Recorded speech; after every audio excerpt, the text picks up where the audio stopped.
It's a pleasure to join you. My name's Andrew Hyde. Maybe we can move to the next slide. Yeah, my name's Andrew Hyde. I work in the editorial team of the journals division of Cambridge University Press. So my job is to look after journals, some of which are we publish on behalf of scholarly societies, some of which are owned by Cambridge University Press. So I work to develop those journals and work with external academic editors on those titles in different subject areas, data science, network science, economics, actuarial science. And what I'm going to try and do today is just cover the process of submitting to Cambridge journals. I think Alison in her recording is going to talk a bit more about open access, and Kane is going to cover some tips for early career researchers. This presentation is going to sort of attempt to talk you through the general process with reference to some of the titles I'm responsible for, and with reference to the transformative agreement that Hanyang University has with Cambridge University Press. So next slide, please. So first of all, I'll just talk a little bit about Cambridge Core, which is our platform. Next slide.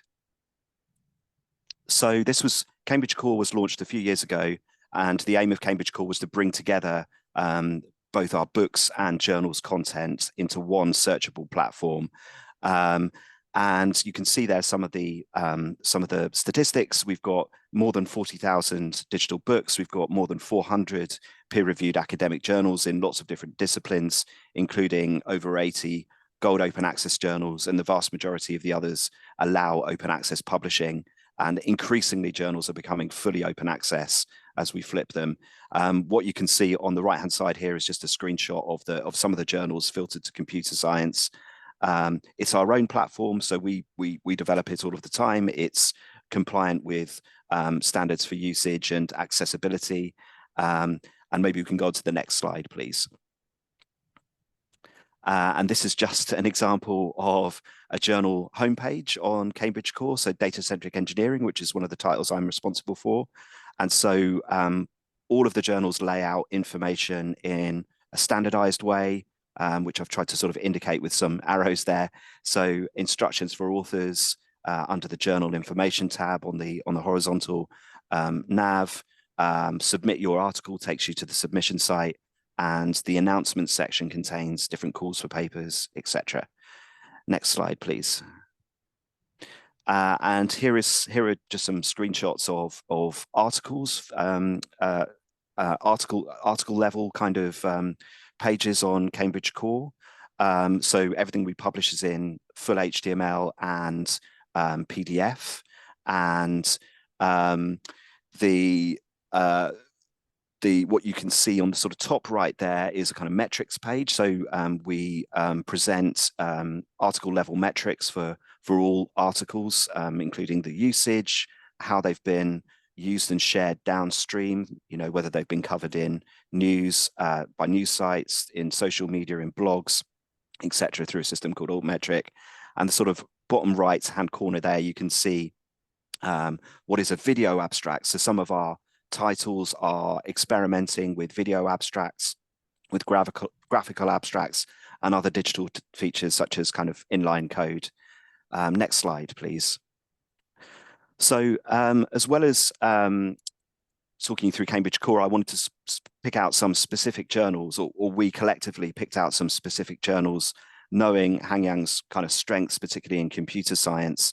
And so here are 3 titles that I'm responsible for. So these are journals that all focus on the impact of data science in different domains, environment, engineering, and policy. So they're fully open access journals that are peer reviewed and overseen by international editorial teams. They all publish original research, but they attempt to bridge the gap between research and practice in various ways by publishing, for example, translational articles that focus on the use of data science in industry or in a policy context. With these journals, we're also trying to promote open research practices, the sharing of data and the sharing of code, and they partner with conferences and workshops as well through special issues and other types of integrated partnerships So these are relatively new journals, but data-centric engineering, which is for data science on all areas of engineering, that has an impact factor of 3.6. In the data and policy case, so data science and governance, that's 2.6. And environmental data science only started publishing last year, so doesn't have those journal level metrics yet, but we'll do soon. Next slide, please. And here are some other titles that that we had sort of picked out as being relevant for Hanyang University, or particularly relevant for Hanyang University.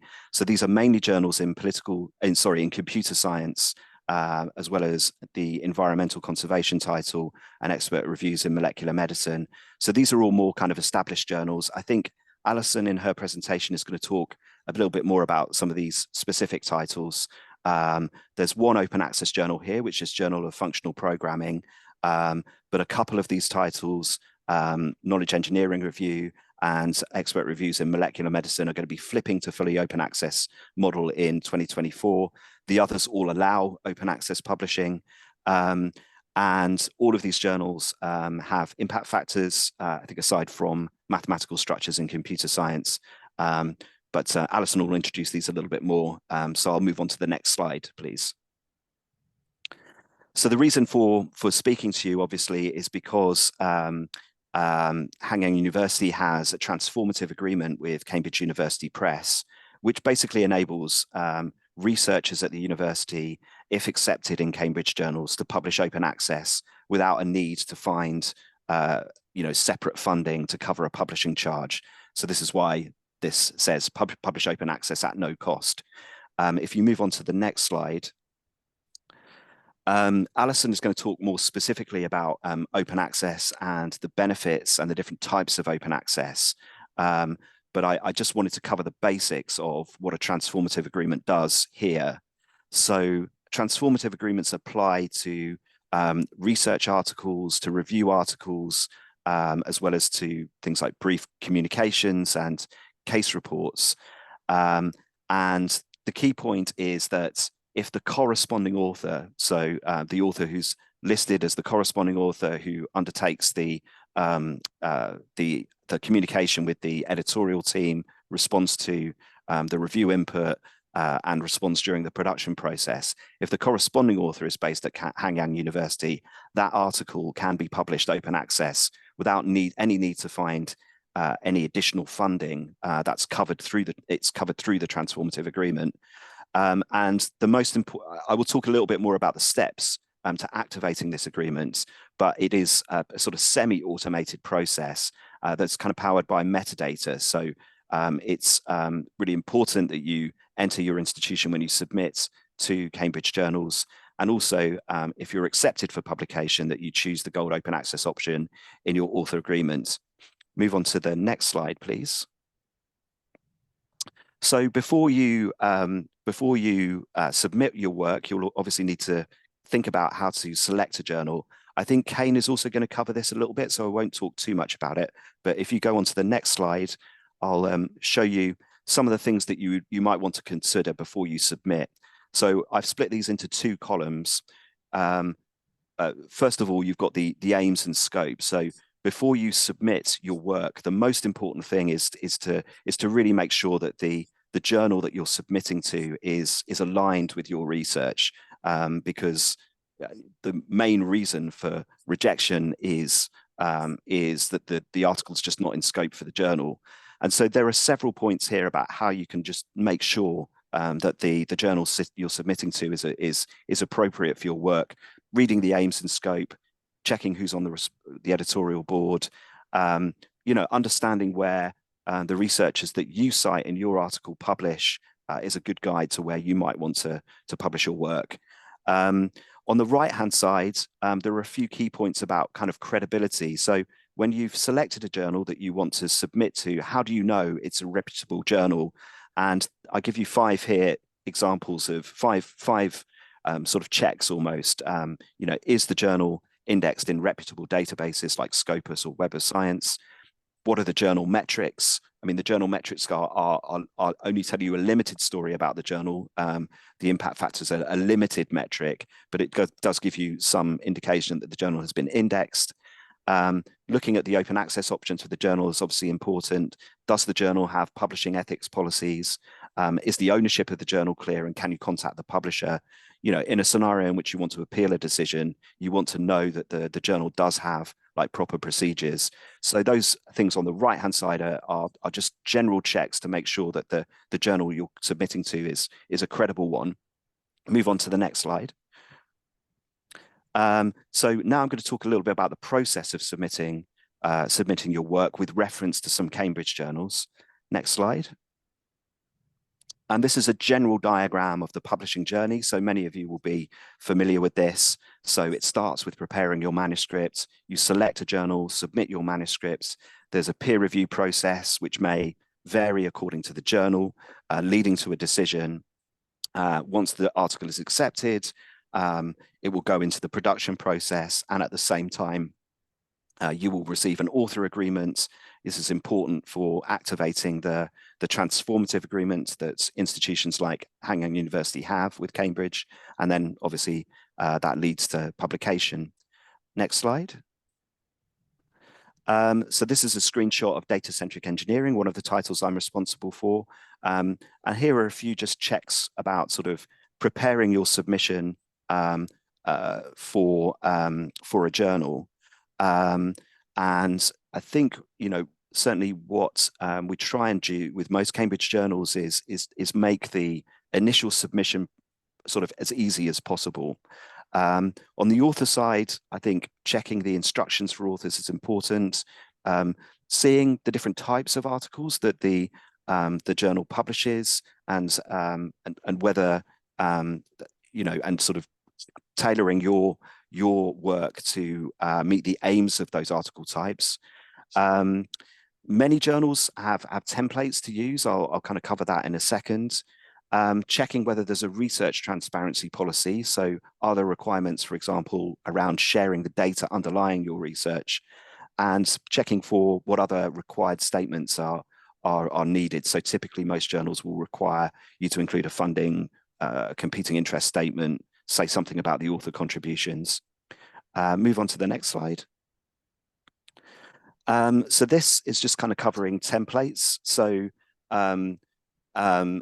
many journals, and certainly the titles that we've listed here, will have templates for authors to use. And that's like an easy way to comply with the basic requirements of those journals. So those templates might be in LaTeX or Word, and increasingly journals are using collaborative authoring tools like Overleaf.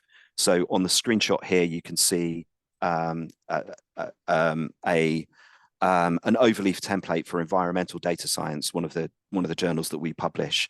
And these authoring tools have kind of a number of advantages. I mean, they're collaborative tools, they allow versioning, and in the case of our journals, we've also set up a direct submission route, so you can submit from Overleaf into the journal submission system without having to download and re-upload your files. Next slide. I wanted to cover a few points just on writing and structuring your manuscript. I think Kane will also touch on some of these points, so I won't spend too long on this. This is a really kind of useful framework, the ABC framework: accuracy, brevity, and clarity.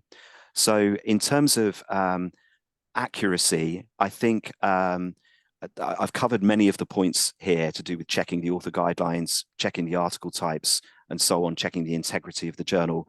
The most important kind of question to ask yourself is whether you're ready. You know, is the data, are the results at the point, you know, where you feel you're ready to submit? Because typically you would only submit an article once the research is complete, and you should work on that sort of assumption that you'll have one chance in that sense with a journal. B for brevity. So this is just covering some general points about keeping writing simple. You know, expression tends to be direct in journals, in international journals, and trying to sort of get to the point as quickly as possible and not to overcomplicate your language. And then under C, we've got clarity. So again, I think kind of clarity of expression is the most important thing. If you are not confident about your writing in English, there are language editing services.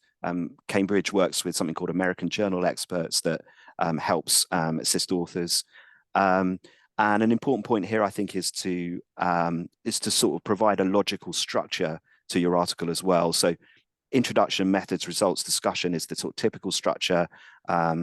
Templates that journals have may have sort of slightly different headings, or they may not require those headings. But providing a kind of logical structure in your argument in your article is obviously kind of an important aspect of writing and submitting, and hopefully leading to a good decision. Next slide. I won't dwell too much on this, but this is a useful paper, I think, that's worth looking up. It's been published in PLOS Computational Biology, and it's 10 simple rules for structuring papers. So the DOI there will take you to it, but this covers many of the same points, about making sure that your article has a logical structure, making sure that you don't zigzag, so avoid the number of times you sort of divert from the main logical sort of flow of the argument. And just remember that you're writing. I mean, it's a good thing to write for a kind of naive reader and to define any technical terms. But I'll leave you to look up that article yourself. But it's definitely a useful one. Next slide. Again, these are some very simple, perhaps obvious kind of things, but some clear. Providing clear and concise title that's accurate and reflects the paper, keeping the abstract concise. Keywords are really important to the discoverability of your research. And as I mentioned, there are kind of English language services if you're not so confident about your written English, such as American Journal Experts. Next slide. So this shows you a submission system for data-centric engineering, the journal I mentioned earlier. So we try and make the submission process as simple as possible, especially on first submission. So not requiring you to upload all of the source files, for example. But what I really wanted to, I mean, these submission systems should be fairly straightforward to use, but what I really wanted to emphasize here is metadata and how increasingly important metadata is becoming to the publishing process, including to activating the agreements like the one that we have with Hanyang University. So here I've just highlighted some of the bits of metadata. So ORCID is a unique identifier for researchers that universities and libraries and publishers now use, that just help give a sort of permanent identifier to a individual researcher's scholarly publishing record. So we use those just to help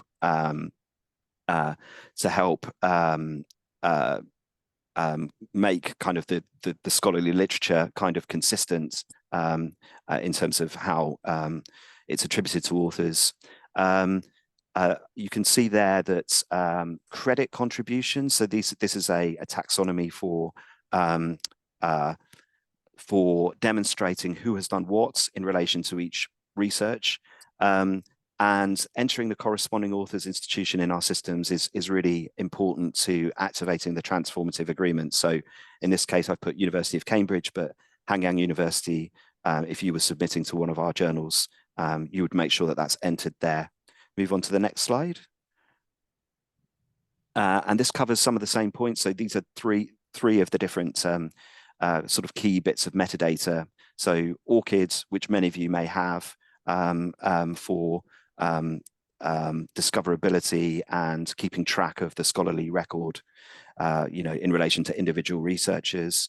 The credit system, which some but not all journals have adopted. So that's a way of a standardized way of describing how each person has contributed to the work. So the aim there is to provide a sort of fairer account of what authors, especially on multi-authored papers, what authors have done, a fairer, more transparent account of that. And then Ringgold is the sort of metadata for institutions that we use in our peer review systems. So when you enter your institution, that gets activated, and that helps trigger the author agreements that we use, which is through a system called Ironclad. And you can see there the kind of message that comes up that that sort of shows you that the article is eligible for open access publication and encourages you to choose the open access option. Next slide. So I'm not going to cover too much on this because it's a huge topic, but research transparency is worth mentioning here. Next slide. So as many of you will probably be aware, there is an increasing debate in many different fields about the reproducibility of research. And this hits fields like economics, political science, psychology, particularly hard, basically because the data and the code and the materials are not typically made available to other researchers to reproduce those results, although that is changing, and many journals and many researchers are changing behavior to try and address this problem. So this slide just covers why it's important to share your data and code underlying your findings if you can. If you move on to the next slide,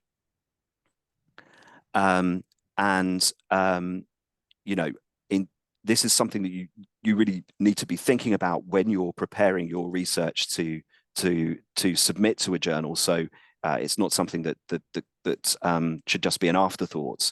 So at the point at which you submit, you should think about and check any funder policies and any journal requirements regarding the sharing of data and code. I think it can be within your fields. If you look for examples of good practice, that's always very useful.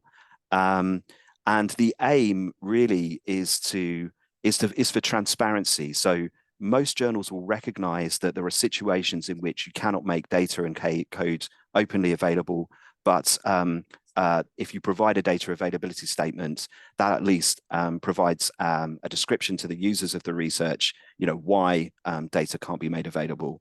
And this just also covers some of the main resources that are available for data and code. If you move on to the next slide, please. So I'll go through these slides quite quickly. So peer review, move on to the next slide. So these are just some of the aims of peer review. So I think this speaks for itself. So move on to the next slide. Cambridge, has many different journals operating different peer review systems, single blind, double blinds, and we have some journals using an open peer review system. This just categorizes them a bit more. Move on to the next slide. And these are the typical outcomes. So accept, minor revision, major revisions, reject. Move on to the next slide. So here is just some general advice about responding to reviewers. And important here is just to kind of cover issues point by point and refer and line number and address comments in sequential order. Next slide. If you disagree with comments, that's fine, but respond objectively and professionally. Next slide. And just a few points here about if you do get rejected from a journal, it's not the end of the world, but it's worth considering why that has happened. And here is some just advice there. Move on to the next slide. So very quickly covering publishing ethics. Next slide. This just kind of outlines some of the responsibilities for authors in relation to publishing ethics. So maybe the main point I'd cover here is duplicate publication. So generally speaking, you cannot submit your work to two different journals at the same time, although of course you can share preprints. Next slide. And just to recap the submission process and the transformative agreement. Next slide. So these are the different steps that I've basically covered in my presentation today. So to prepare your submission, selecting the journals, check instructions for authors, check research transparency policy, use templates if they're available, to submit your manuscripts, enter the metadata, including the corresponding author institution, Hanyang University in this case, complete the publishing agreement and accept the offer to publish your work on a gold open access basis. That will lead to open access with no kind of form of charge. And then of course, publication of your work. And with there, I'll finish. Sorry for taking a little bit too long, but hopefully you can now move on with the rest of our talk. Thank you, Andrew, for a great presentation, followed by Alison, who will introduce us to open access at Cambridge University Press.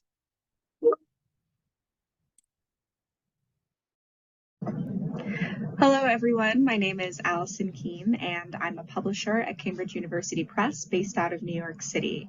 Unfortunately, I'm not able to join you in person today, but I'm going to be talking a little bit about open access and how it works here at Cambridge University Press. Most importantly, I'll be discussing how you can take advantage of your university's transformative agreement with us to publish open access. Before I jump in, I wanted to take a moment to introduce myself. Like Andrew, I'm a publisher here, and I work primarily in computer science, engineering, math, and design. We're featuring quite a few journals today that might interest you, and I support the 4 on this screen. I'll take you through the following topics today: benefits of open access at Cambridge University Press, and the open access author journey. Starting with those benefits. As you know, open access is a growing publishing model across all of academic publishing, both in journals and books, and that's for good reason. All gold open access content is free to access online immediately after publication. There are no paywalls or embargo periods. There are obvious benefits to readers and researchers there, but there are also benefits to you as authors. On average, open access articles receive 3 times more downloads than non-OA articles. They receive 30 to 50% higher citations, and they reach a much wider audience than subscription-only articles. This means that your research is seen and used much more frequently and easily.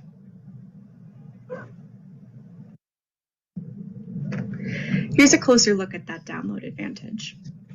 This chart measures downloads within disciplines by gold open access, which is the gold line on the chart, and non-open access, which is the blue line. As you can see, open access downloads are significantly higher in every discipline. We've highlighted the engineering and computer science disciplines with the little red boxes here. And you can see that OA articles across the board receive significantly more downloads than non-OA articles. Here's a similar graph, but for the citation advantage. Again, gold OA is the gold line and non-OA is the blue line. You can see that open access papers receive significantly more citations than non-OA papers. This is beneficial not only for the journals, but for you as authors. This slide highlights the social media advantage of gold open access. Gold OA papers receive 61% more mentions on social media, 185 more references in news media, and are 51% more likely to be referenced in a policy paper. This means that gold OA articles have a significantly wider readership than non-OA. So, how can Cambridge help you take advantage of all of those benefits of open access? Cambridge is a growing open access publisher with a mission to make research globally accessible. We have a wide variety of open access options for potential authors. Currently, we have 49 fully gold open access journals at the press. These exclusively offer open access publishing, along with 324 hybrid journals. These support both open access and traditional publishing. 200 of these hybrid journals are also transformative, which means that they've committed to gradually increasing their open access content over the next few years. There are very few journals on our list that do not allow OA publishing in some form. Overall, we aim to be a majority open access publisher by 2025. This is in line with our and our parent university's mission to make sure that research is accessible worldwide.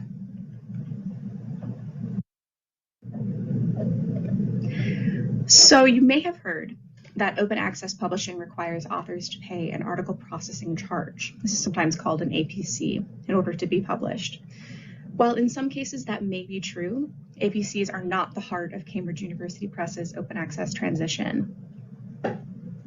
Instead, we focus on transformative agreements, or TAs. These are agreements between Cambridge University Press and labs, universities, and institutions that allow their authors to publish open access in any of our journals for no additional fees. So authors do not have to worry about article processing charges. Currently, we have about 2,700 international institutions covered by TAs. This includes Hanyang University. This means that you, as an author from a covered university, can publish open access in any CUP journal. This includes gold open access journals, as well as hybrid.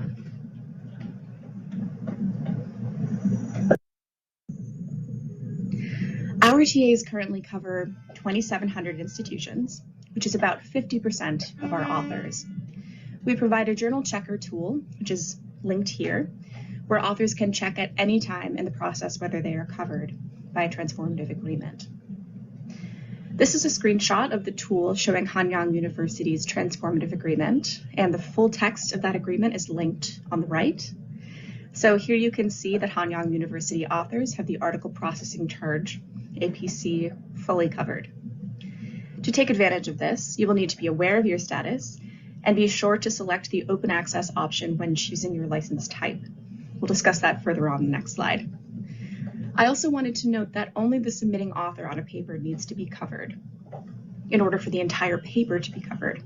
So if you have a mixed author group of covered and uncovered authors, you may still qualify for TA coverage.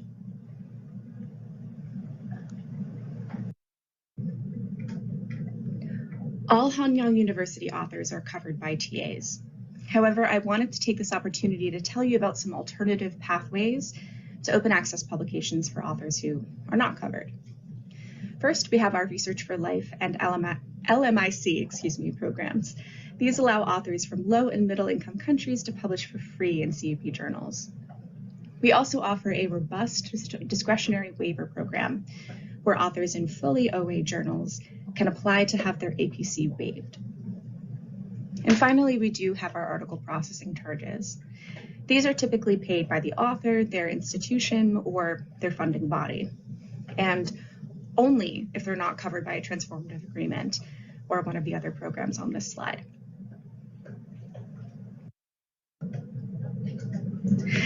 Open access author journey.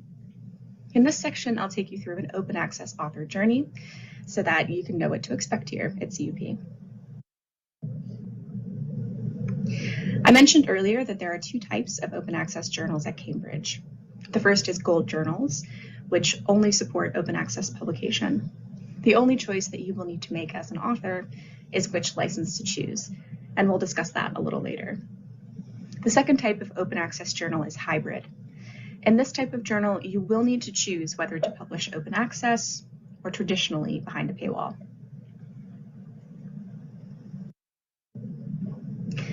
Here we have the author publication journey mapped out for us. First, preparation, then submission, then the decision on the manuscript.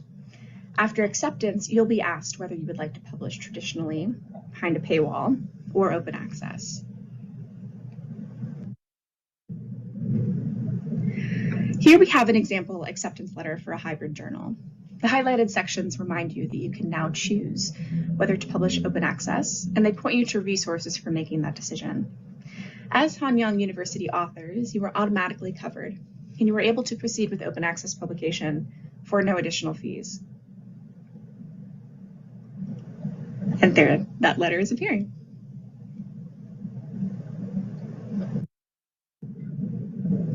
To confirm that you wish to publish open access, you'll be asked to tick the following box. Please be sure to select open access to take full advantage of your existing transformative agreement. For both hybrid and gold journals, you'll be given a number of Creative Commons or CC licenses to choose from. The most common variations are listed on this slide, and I encourage you to visit the website listed here for some more information on each one. It's also important to check your funder or institutional requirements, as they may mandate one license over another. With all of these licenses, you retain the original copyright to your work. Importantly, these licenses also govern reuse in new or derivative works, which is a key point in the open access movement.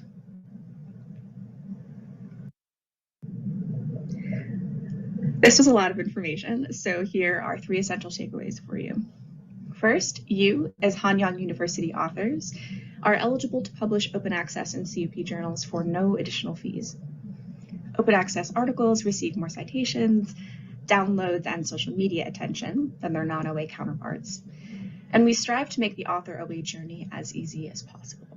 However, if you do have any questions, please feel free to ask them here in this workshop or to contact us afterwards with questions.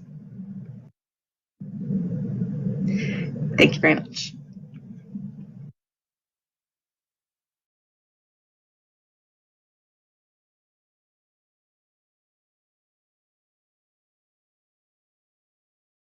Thank you, Andrew, and thank you, everyone.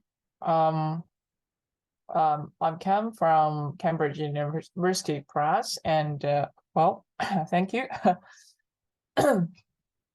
So this is May. I'm working to improve author experience in multiple ways and help authors to achieve their professional goals.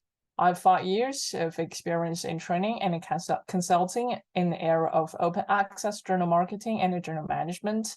And now I'm focusing on supporting authors to improve their chances at publishing in top 2 journals, focusing precisely on Asia. And you can see my email address. If you got any questions, please feel free to email me. So next, please. Okay. So getting your work published, I'm going to talk about 3 main parts today. Next, please.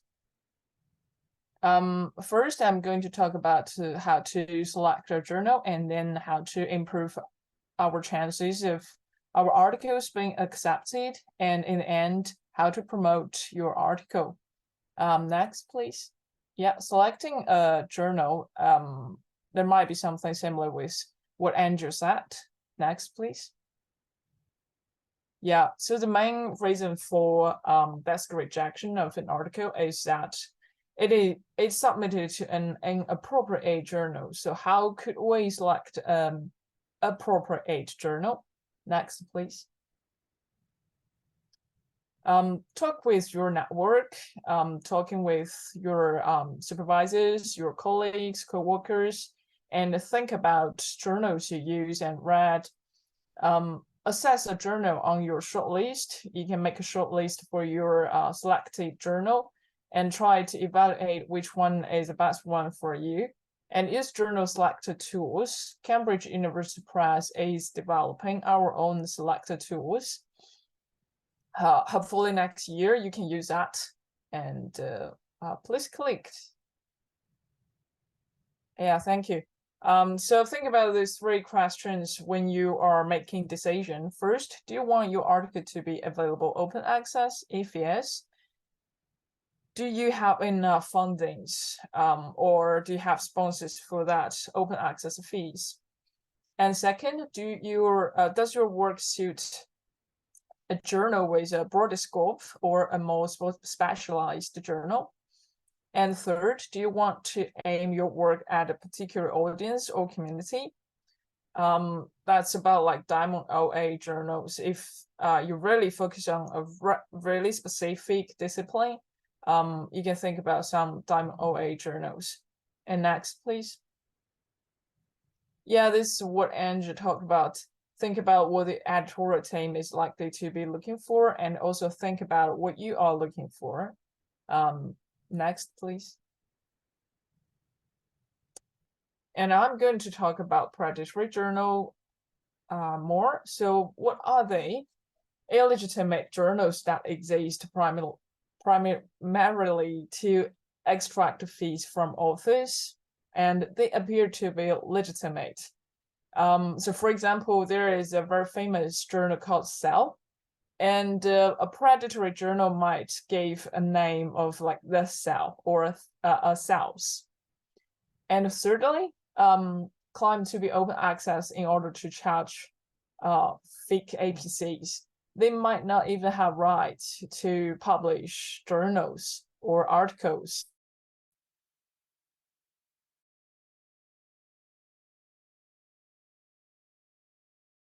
Know the journal. And second, ask yourself, can you easily contact the publisher? If not, that could be a predatory journal.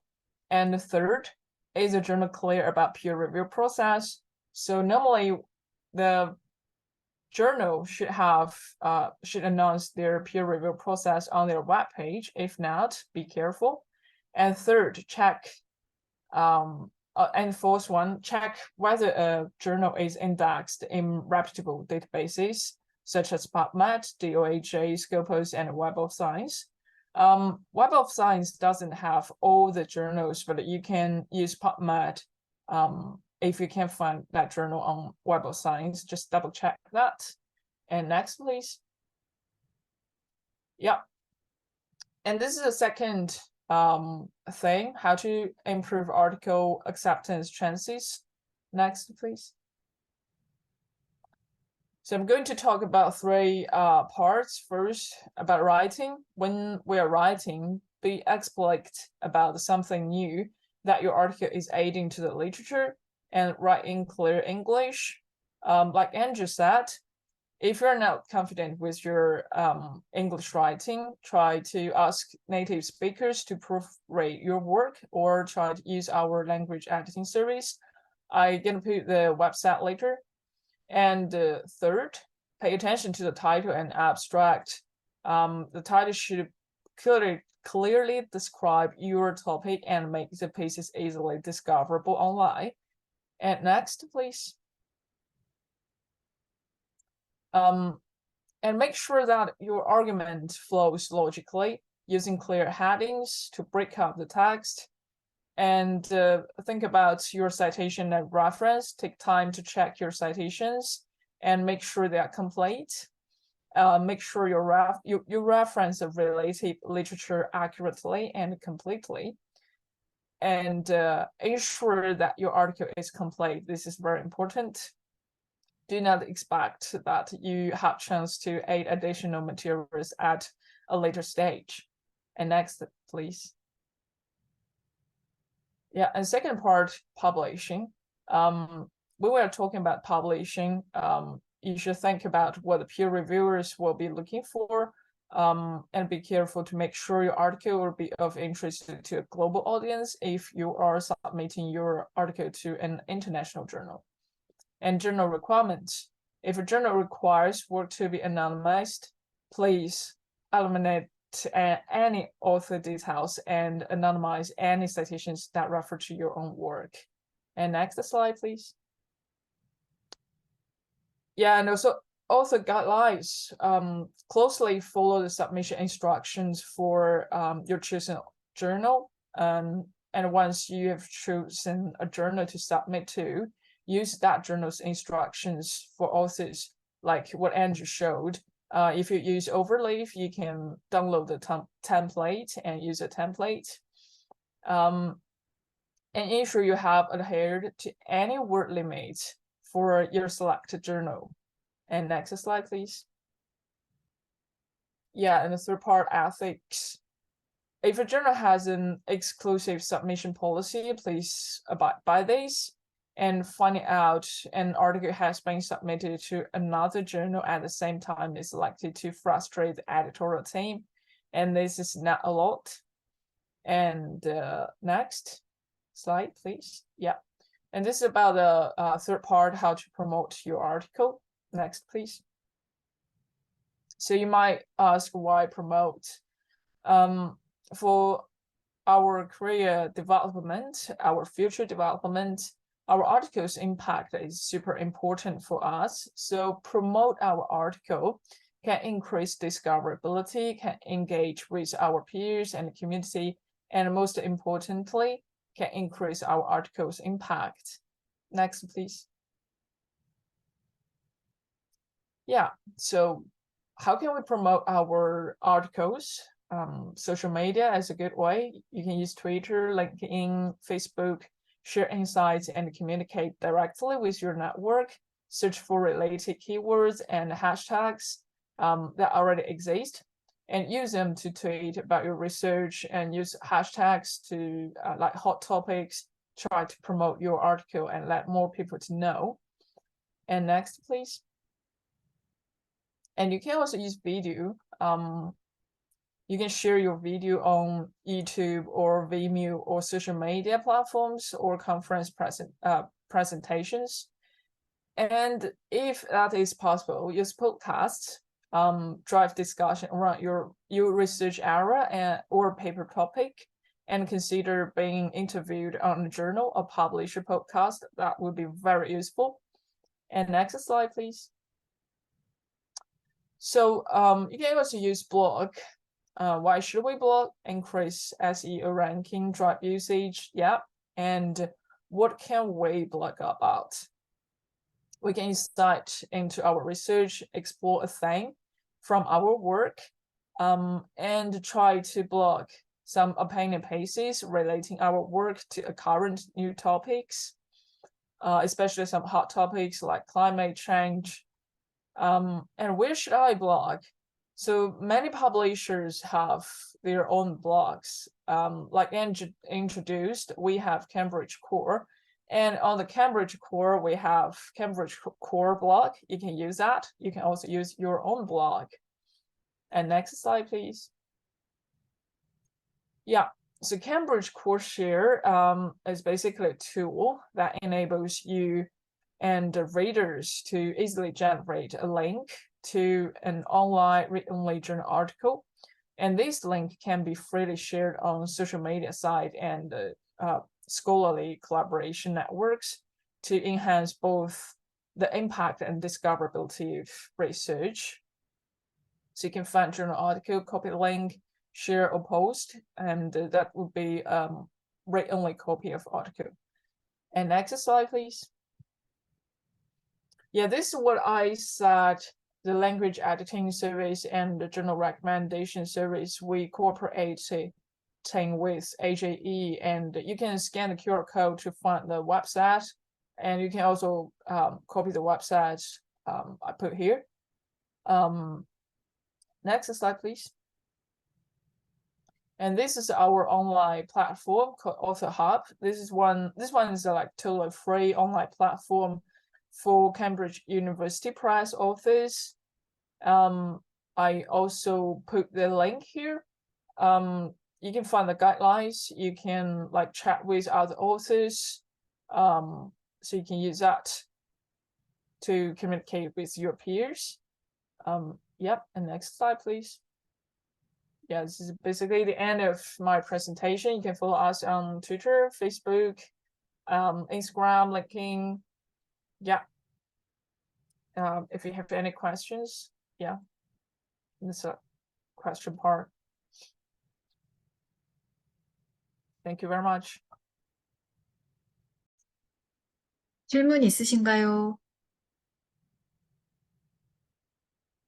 채팅 박스에 작성을 해주셔도 되고요. 그리고 앞전에 말씀드린 것처럼 저희 한국사무소나 저희 지금 발표를 해주신 앤드류나 케인이나 네, 이메일을 보내주셔도 될 것 같습니다.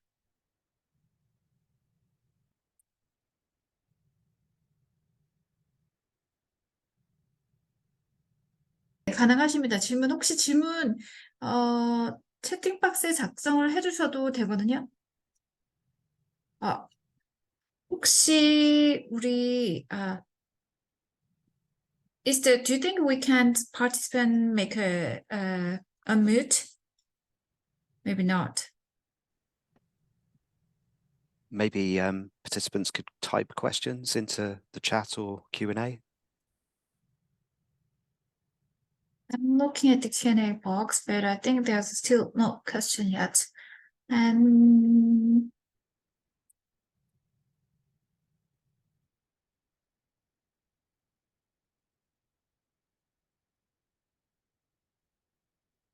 can you hear me now? right, I can answer to the questions. All journals are included. Yes, because Hanyang University is subscribing the full collection, so all journal is included. STM and HSS, all the full collections. Yes. 예, 모든 저널 주제 분야가 다 가능을 하시고요. 저희가 그 관련된 리스트도 참고로 안내를 해드리도록 하겠습니다.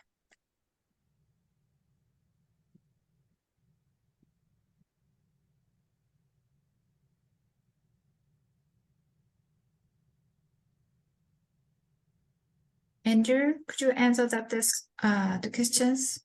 IEEE journals are also included in the list. So we've only been talking with reference to Cambridge University Press journals. So IEEE is another publisher. They may have similar kind of transformative agreements. I'm not sure, but yeah, we're talking with reference to Cambridge journals. I think you can use you can ask the librarians in your university. Yeah, I think Hanyang University's librarians they know if IEEE journals are included or not.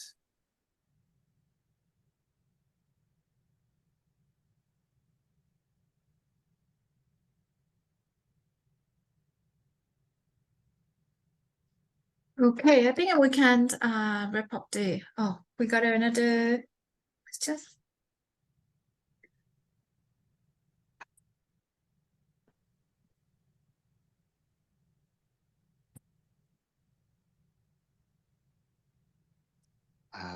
Would you like me to answer the questions in the chat or the? Sure. Okay. So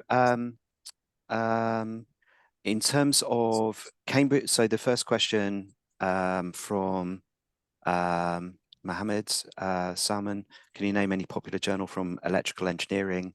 I would recommend that you use the kind of journal recommendation tool that kind of Kane referenced. That's like a good way to look things up. In terms of Cambridge journals, one of the journals I'm responsible for, Data-Centric Engineering, covers all areas of engineering, including electrical engineering. If the approach is using a kind of data-driven approach. And there's a question about, I've never published in an open access journal yet. Is the review process the same as with other journals?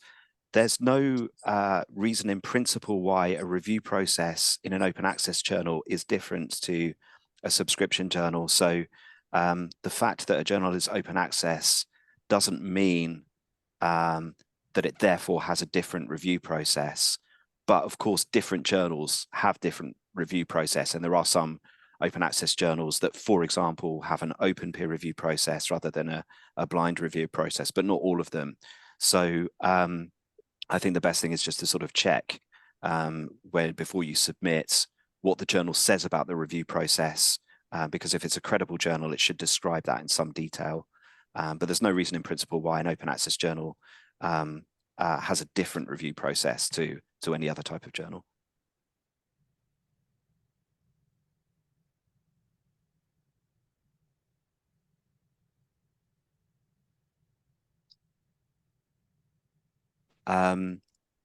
The average length of the review process will vary journal by journal, depending upon the sort of intensity of the review process. The titles that I mentioned in my presentation, the 3 open access titles I mentioned generally have a time between submission and decision of something like 90 to 100 days, so about 3 months.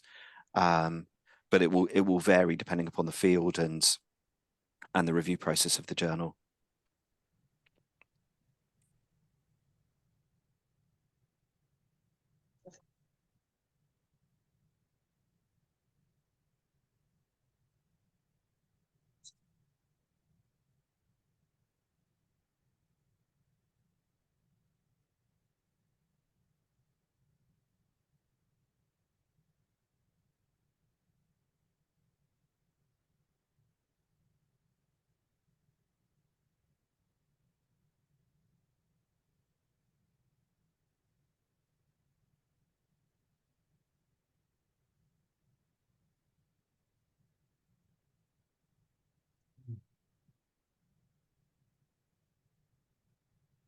Yes, we got another questions. The question is, I'm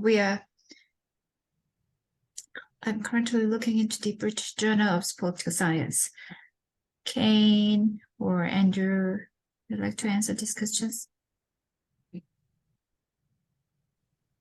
Yeah, and like Andrew said, the British Journal of Political Science is also covered by the Transformative Agreement. Yeah, And it's a question of, okay. Okay, yeah, you can check the author guidelines. So normally, we go through saying like the like Andrew said, depending on the journals we might have different peer review process, but yeah, if that's the same journal and hybrid journal, the subscription and the open access mode, we're gonna use the same peer review process mode. Yeah. I think right. Thank you, Andrew. I think we got a good enough the questions now, so I think we can wrap up the sessions now. So thank you for everything, Andrew and Kane, and also other colleague, and also Hanyang University. I hope you had a really great time, and I hope we can have your article in our Cambridge Journal in the future. 오케이, thank you. 감사합니다. 참석해 주셔서. Thank you. Have a good day. Thank you very much.